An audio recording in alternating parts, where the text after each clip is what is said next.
I've been having trouble posting my thoughts on new films that I see in theaters because I've been missing that wow factor that makes me want to actually get on here and post my thoughts about it. And I mean, not gonna lie, I've been pretty busy too, but that means I really want to be driven to kind of talk about something. And lately, I just haven't been feeling it. All that being said, I finally found a new movie that gave me that wow factor. I'm talking about A24's latest release, X, starring Mia Goth, Brittany Snow, and Kid Cudi. In 1979, a group of young filmmakers set out to make an adult film in rural Texas. But when their reclusive, elderly hosts catch them in the act, the cast find themselves fighting for their lives. I've heard of this film described as Boogie Nights meets Texas Chainsaw Massacre, and I'd go as far as to say it has little tads, little like nodes of Psycho in there. The movie was so much fun to watch, especially in the theaters. Stylistically, it had a 70s feel to it, very retro, very Texas Chainsaw Massacre. You know which genre piece you're in, and there was a sense of comfort in seeing that, especially because it is set in the 70s, and you're having a group of people go out to this rural area and they're located in Texas. I mean, it just adds up. There was something about how they jumped to different scenes. As one scene was playing out, another scene would be playing out side by side, but the camera would kind of flip back, or how it was edited, it would kind of flip back like somebody blinking their eyes, and you'd be in one scene and you'd be back in the other. But there was a sense of continuity because the scenes would kind of mimic each other. And it's not like we haven't seen that before, but just the way it was a blink. It reminded me of Seven, the finale of Seven, David Fincher Seven, where you see Gwyneth Paltrow's face and you kind of get the illusion that it is in the box. We see her head in the box, but really it's just kind of like that flick or that blink, I think. But that's the best way I could describe it.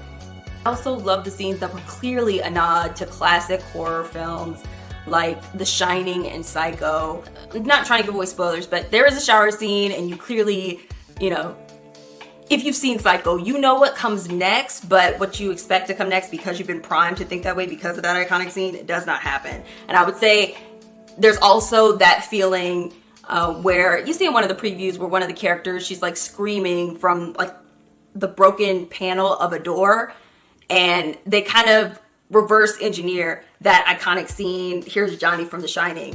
So I liked the nods that weren't, bar for bar, that exact same scene. It just gave it a nice little twist that still made it exciting and brought me a sense of comfort, but then also gave me something new. So I don't know, I geeked out over stuff like that. It's cool. I would say my favorite shots, hands down, were the bird's eye overview scenes. Particularly the one in the swamp. Well, both scenes involved Mia Goth's character, Maxine, but one particular scene where she was in a swamp and she's just floating out there and you kind of see a vulture circling over her. And unbeknownst to her, there's like an alligator entering the water. And also, one half of our reclusive elderly couple, the old woman, she's just watching her, and you just see the light shining from the back of her and it's just lighting up her hair.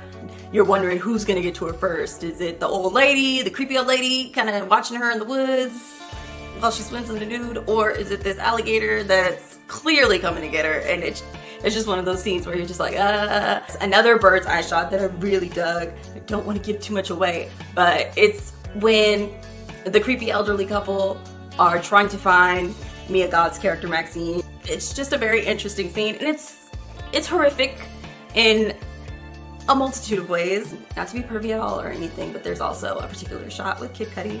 I'm a big Kid Cudi fan. I thought was really interesting. It's nice, and he's just standing in a doorway, and there's like a shadow cast, and yeah, that was a good one. That was good too.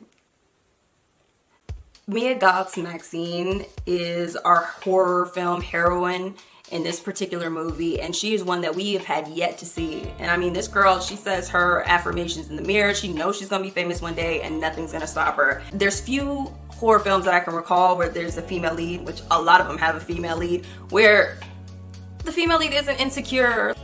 Because she's in the industry that she is in, and she owns the fact that she's in that industry, you don't see her in that way. I think her In particular, Mia Goth's look, it looks innocent, but you know that there's like a hardcore bitch down in there somewhere. So it's a good counteraction. Our main antagonist is an elderly woman.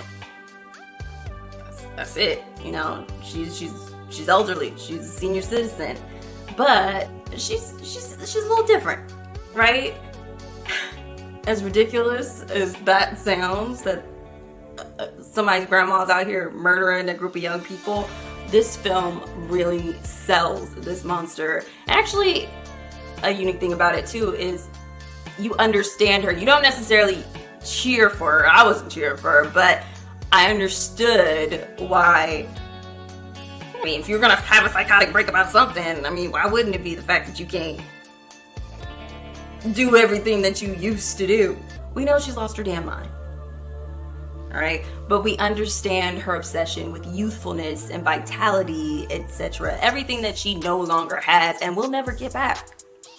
It's pretty sad. I compare it to Leatherface's obsession with skin. You know, skin, youthfulness. Might be a reach, but I'll try. If there was one lesson that I took from this film, it was either you use it or you lose it. You can go ahead and interpret that whichever way you like. Use it or lose it. Of course, this film heavily centers on the crew making a porno movie, but an artistic, creative porno. So there's a lot of interesting and cool angles, but just make it clear, this movie is not a porno film at all right? They didn't go for that, people. So if you were expecting to explicitly see that, ain't none of that.